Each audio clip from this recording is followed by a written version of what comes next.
ఓం నమో వెంకటేశాయ. శ్రీ వెంకటేశ్వర భక్తి ఛానల్ నిర్వహిస్తున్న బాలముకుందం కార్యక్రమానికి స్వాగతం.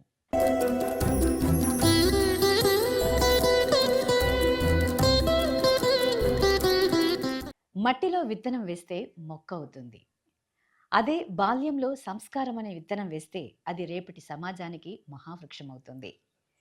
మన సంస్కృతి ఒక నిధి. మరి చిన్నారులు ఆ సంస్కృతిని కాపాడే వారసులు. అటువంటి చిన్నారులు ఈ కార్యక్రమానికి విచ్చేశారు. వారిని సాదరంగా ఆహ్వానిద్దాం. అలాగే సంస్కృత విద్యాపీఠంలో ఆచార్యులు వ్యవహరిస్తున్న గురువుగారు శ్రీ తనూజ్ విష్ణువర్ధన్ గారిని కూడా సాదరంగా ఆహ్వానిస్తున్నాం. నమస్కారం అండి గురువుగారు. మరి ఈనాటి కార్యక్రమంలో మొదటి అంశం శ్లోక పఠనం.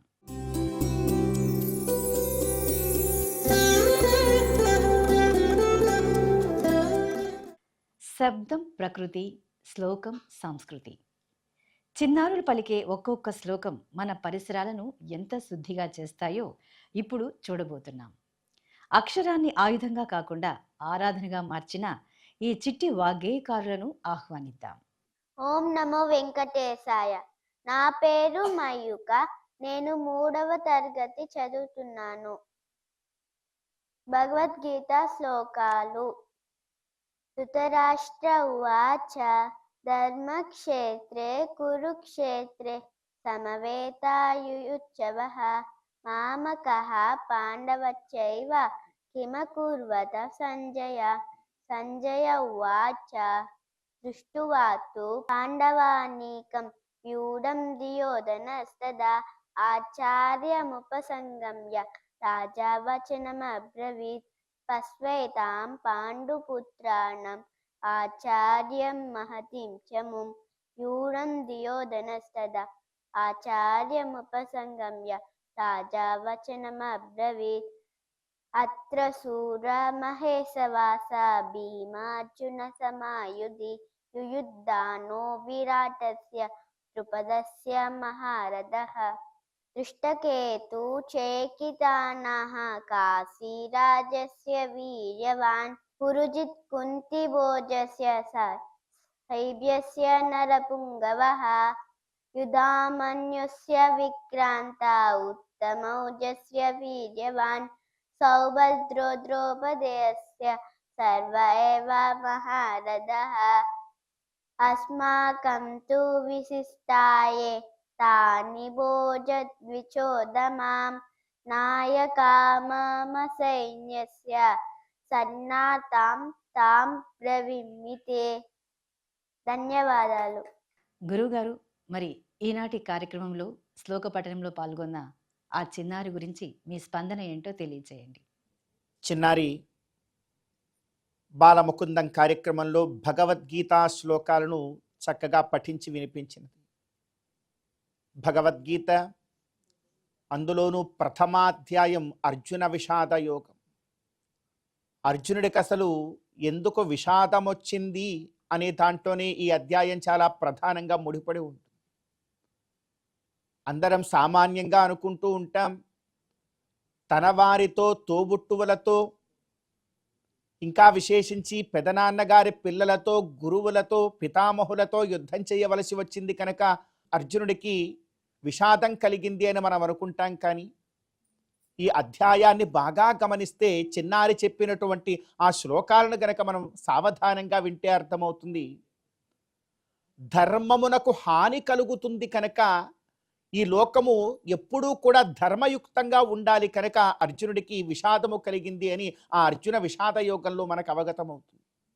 చాలా గొప్పదైనటువంటి ఆ అర్జున విషాద యోగ శ్లోకములను చిన్నారి చాలా చక్కగా పఠించింది. ఈ చిన్నారికి గోవిందుడి యొక్క అనుగ్రహం సదా సర్వదా ఉండాలి అని మనసారా కోరుతున్నాం. ఇక రెండవ అంశం ఏకపాత్రాభినయం.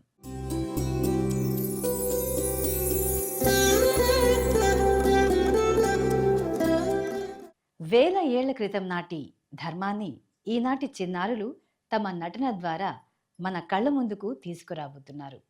ఒక్కటే రూపం, కానీ అందులో కనిపించేది దైవస్వరూపం. మరి ఈనాటి ఏకపాత్రాభినయంలో ఆ చిన్నారి అభినయాన్ని చూసి ఆనందిద్దాం. ఓం నమో వెంకటేశాయ. నా పేరు డి జితేంద్ర.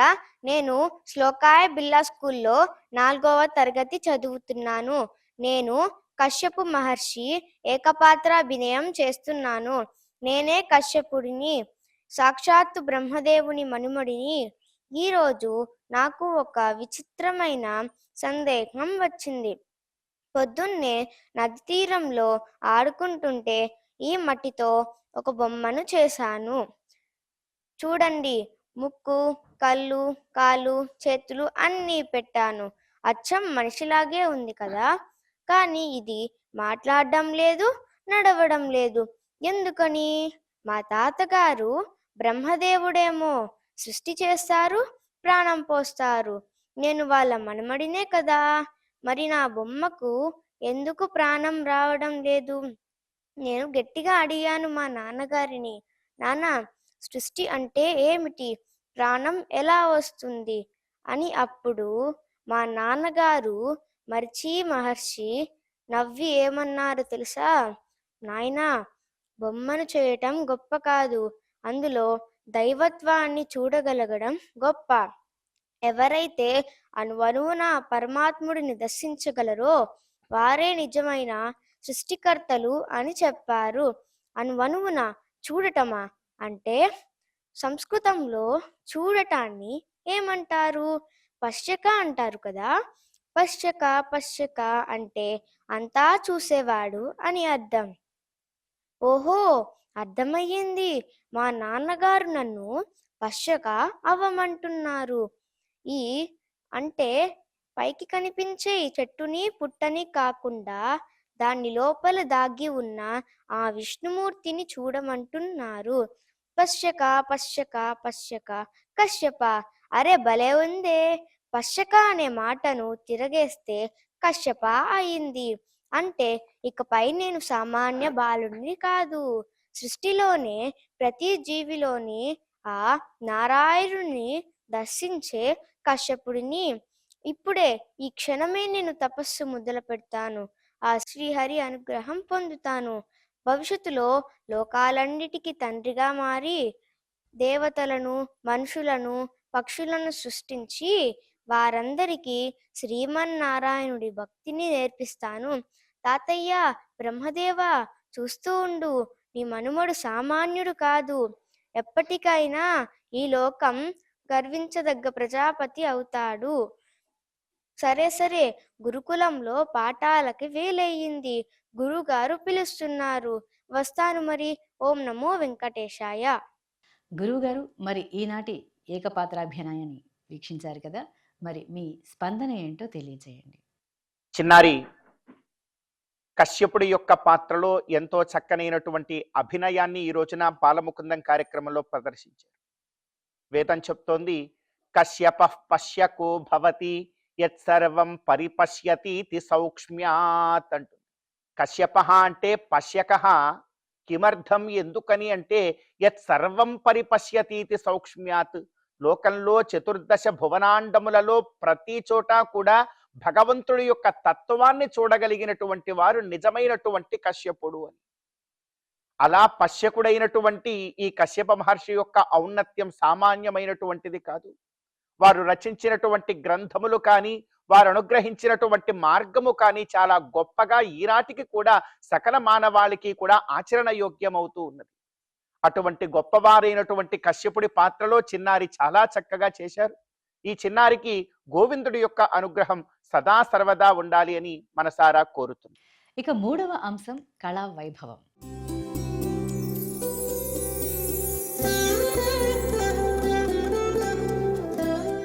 కళకు కులం లేదు, ప్రాంతం లేదు. దానికి తెలిసింది కేవలం భక్తి మాత్రమే. ఎవరికైతే తమ నైపుణ్యాన్ని దేవుడికి అంకితం చేస్తారో వారే నిజమైన కళాకారులు. మన చిన్నారులు తమలోని కళాకాంతిని ఎలా ప్రసరింపచేస్తున్నారో వీక్షిద్దాం. ఓం నమో వెంకటేశాయ. నా పేరు ప్రాద్య. నేను భరతనాట్యం కీర్తి నృత్యాలయలో నేర్చుకుంటున్నాను. మా గురుగారి పేరు కీర్తి రాచం రెడ్డి గారు. ఓం నమో వెంకటేశాయ. నా పేరు కార్తిక. నేను భరతనాట్యం కీర్తి నృత్యాలయాలో నేర్చుకుంటున్నాను. మా గురువు గారి పేరు కీర్తి రాచం రెడ్డి గారు. ఓం నమో వెంకటేశాయ. నా పేరు భువన. నేను భరతనాట్యం కీర్తి నృత్యాలయలో నేర్చుకుంటున్నాను. మా గురువు గారి పేరు కీర్తి రాచం రెడ్డి గారు.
नमस्ते वामन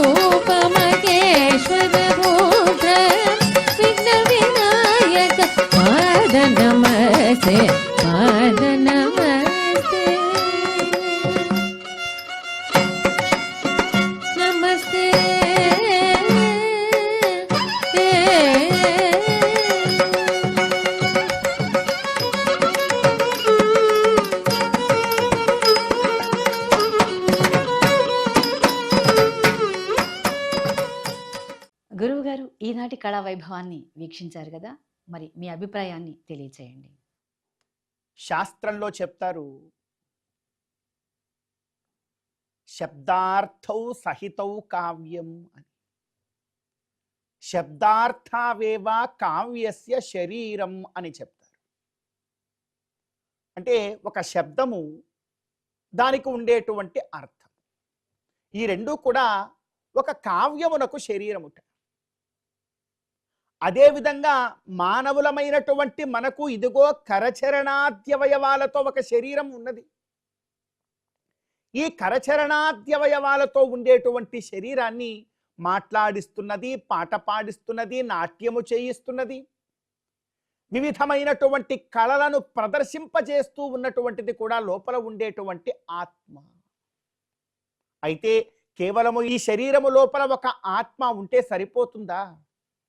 ఇంకేది కూడా అవసరం లేదా అనంటే అంటున్నారు, ఆ శరీరానికి ఆ ఆత్మకు కూడా అలంకరణ కావాలండి.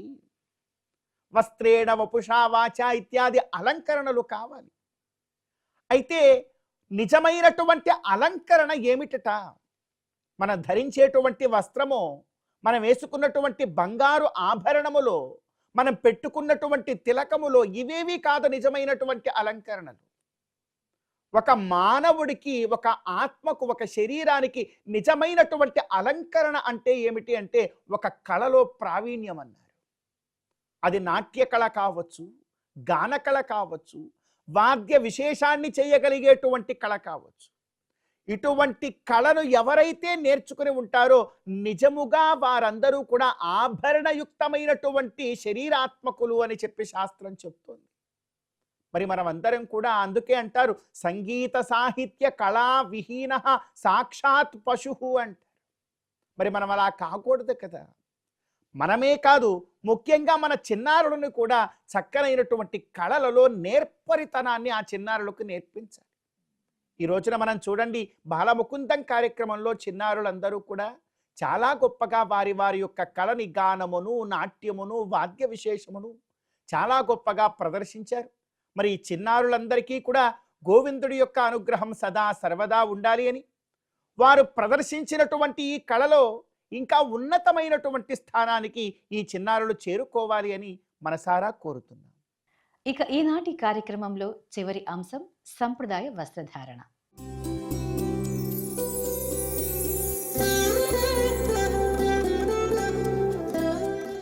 సంప్రదాయ వస్త్రాలు మన వ్యక్తిత్వాన్ని ఆవిష్కరిస్తాయి. భారతదేశపు రంగుల హరివిల్లులు మన చిన్నారులు తమ వేషధారణతో ఈ వేదికపైకి తీసుకురాబోతున్నారు. మరి ఆ రూపాల వెనుక ఉన్న గొప్ప సంస్కృతిని మనము తిలకిద్దాం. అందరికీ నమస్కారం. నా పేరు శాన్విస్తి. నేను క్యాండోన్ నేషనల్ పబ్లిక్ స్కూల్లో 1వ తరగతి చదువుతున్నాను. అందరికీ నమస్కారం. నా పేరు విరించి. నేను క్యాండోన్ నేషనల్ పబ్లిక్ స్కూల్లో 1వ తరగతి చదువుతున్నాను. నేను చెప్పేది మన దేశంలోని ఒక అందమైన రాష్ట్రం పశ్చిమ బెంగాల్ గురించి. ఇక్కడి మహిళలు పండుగల సమయంలో ధరించే చీర ఒక అందమైన చిహ్నం. నేను ధరించింది ధోతి. ఇది పశ్చిమ బెంగాల్ పురుషుల సంప్రదాయ వస్త్రం. పెద్దవాళ్ళు పండుగలకి, వివాహాలకి, ప్రత్యేక కార్యక్రమాలకు ఇలా ధరిస్తాడు. నన్ను చూడండి, తెల్ల చీరకి ఎర్ర అంచు. దీన్ని బెంగాలీలో లాల్ పార చీల అంటాడు. దీన్ని పర్వదినాలలో, ముఖ్యంగా దుర్గా పూజ సమయంలో ప్రతి బెంగాలీ మహిళ గర్వంగా ధరించే సంప్రదాయం. పైన నేను వేసుకున్నది సాదా షర్ట్ లేదా కుర్తా, కొన్నిసార్లు జాకెట్ కూడా. ఇది సంప్రదాయంతో పాటు సౌకర్యాన్ని కూడా ఇస్తుంది. ఇది శక్తి మరియు సమతుల్యతను చూపే దుస్తులు. ఇది బెంగాలీ సంస్కృతిలో మహిళల ప్రత్యేకతను ప్రతిబింబిస్తుంది. ధోతి ధరించడం అంటే మన సంప్రదాయాన్ని గౌరవించడం. ఇది కేవలం దుస్తులు కాదు, ఒక సాంస్కృతిక గుర్తింపు. ఇలానే మనం పాత సంప్రదాయాల్ని గౌరవిస్తూ కొత్త తరం పిల్లలుగా ఆ పద్ధతుల్ని ముందుకు తీసుకెళ్ళాలి. ధన్యవాదాలు. గురువుగారు, సంప్రదాయ వస్త్రధారణను వీక్షించాం కదా, మరి దీని గురించి మీ స్పందన ఏంటో తెలియచేయండి. చిన్నారులిద్దరూ మన భారతావనిలోని పశ్చిమ బెంగాల్ రాష్ట్రము యొక్క వస్త్రధారణతో ఈ రోజున మన ముందుకు వచ్చేశారు. ఆ వస్త్రధారణలో ఉండేటువంటి ఔన్నత్యాన్ని, వైభవాన్ని తెలియచెప్పడం ఒకవైపు ఉంచితే, ముఖ్యంగా చిన్న చిరునవ్వుతో ఆ చెప్పేటువంటి మాటలు మాత్రం చాలా గొప్పగా ఆకట్టుకునేలాగా ఉన్నాయి వీళ్ళిరువురిద్దరివి కూడా. ఇంత చిన్న వయస్సులోనే ఏమాత్రము ఎక్కడా కూడా రవ్వంతా కూడా తడబాటు లేకుండా, ఏమాత్రము కూడా మన ఎదురుగా ఇన్ని ఛానల్స్, ఒక కెమెరాస్ ఉన్నాయి, లేకపోతే లైట్లన్నీ కూడా ఉన్నాయి, చాలామంది మనల్ని ఇప్పుడు ప్రస్తుతం వీక్షిస్తూ ఉన్నారు అనేటువంటి భావన ఏది కూడా లేకుండా ఆ చెప్పేటువంటి విధానము, ఆ చిరునవ్వు మాత్రం చాలా గొప్పగా ఆకట్టుకునేలా ఉంది. ముఖ్యంగా వారు చెప్పినటువంటి వస్త్రధారణ విశేషాలు కూడా మనందరం కూడా తెలుసుకోదగినటువంటి అంశాలు. ఈ చిన్నారులిద్దరికీ కూడా ఆ భగవంతుడి యొక్క అనుగ్రహం సదా సర్వదా ఉండాలి అని, ఎన్నో రంగాలలో వీరిరువురు కూడా విజయాన్ని సాధించాలి అని చెప్పి మనసారా కోరుతున్నాం. గురువుగారు, ఈనాటి కార్యక్రమంలో పాల్గొన్న మా చిన్నారులకు మీ నుంచి ఓ మంచి మాటను కోరుకుంటున్నాం. నదేవా ఇష్టిమాదాయ రక్షంతి పశుపాలవత్ ఎంతో రక్షతుమిచ్చంతి బుద్ధ్యా సంయోజయంతి తం అంటుంది శాస్త్రం. భగవంతుడు సదా సర్వదా ఈ లోకానికి రక్షకుడుగా, కేవలం రక్షకుడు మాత్రమే, భగవంతుడు మనందరికీ గురువుగా, జ్ఞానబోధన చేసే ఒక ఆచార్యుడుగా కూడా తానే ఉంటాడు. మరి ముఖ్యంగా మనం అందరికీ కూడా రక్షణ ఇవ్వాలి అంటే ఎలా ఇవ్వాలి? అందుకే భగవంతుడు కూడా ఏం చేస్తాడు, ఆయన ఒక కర్ర పట్టుకొని మనల్ని అందరినీ కూడా ఒక సక్రమమైనటువంటి మార్గంలో పెట్టే ప్రయత్నం చేస్తూ రక్షించడుట. ఎంతు రక్షతుమిచ్చంతి బుద్ధ్యా సంయోజయంతి తం అంటారు. ఎవరిని భగవంతుడు రక్షించాలి అనుకుంటాడో అతని యొక్క హృదయములో కాస్త జ్ఞానాన్ని, భక్తిని కలగజేస్తాడు. నిజంగా మనకు జ్ఞానము, భక్తి ఈ రెండు తోడు ఉన్నాయి అంటే ఎప్పటికప్పుడు చాలా ఆనందంగా జీవితాన్ని మనం గడపగలుగుతాం. ఈ రోజున చిన్నారులు ఇంతమంది బాలముకుందం కార్యక్రమంలో శ్లోక పఠనము ఇత్యాది కైంకర్యాలన్నీ కూడా చక్కగా చేశారు.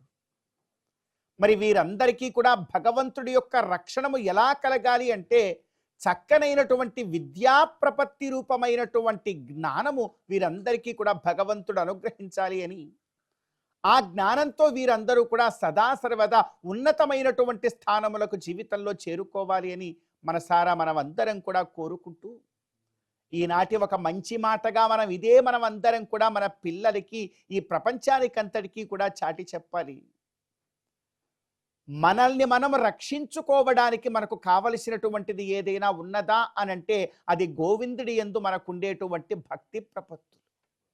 వాటిని మనమందరం కూడా సమకూర్చుకొని మరి అందరికీ కూడా ప్రచారం చేసే ప్రయత్నం చేద్దాం. గోవిందుడి యొక్క అనుగ్రహంతో ఇటువంటి విశేషమైనటువంటి కార్యములను ఇంకా చేసుకోగలిగేటువంటి అవకాశాన్ని మనందరం పొందుదాం. ఈనాటి బాలముకుందం కార్యక్రమంలో పాల్గొన్న చిన్నారులందరికీ ఆ స్వామివారి ఆశీస్సులు సంపూర్ణంగా ఉండాలని మనస్ఫూర్తిగా కోరుకుంటూ మరొక బాలముకుందం కార్యక్రమంలో మళ్ళీ కలుద్దాం. ఓం నమో వెంకటేశాయ.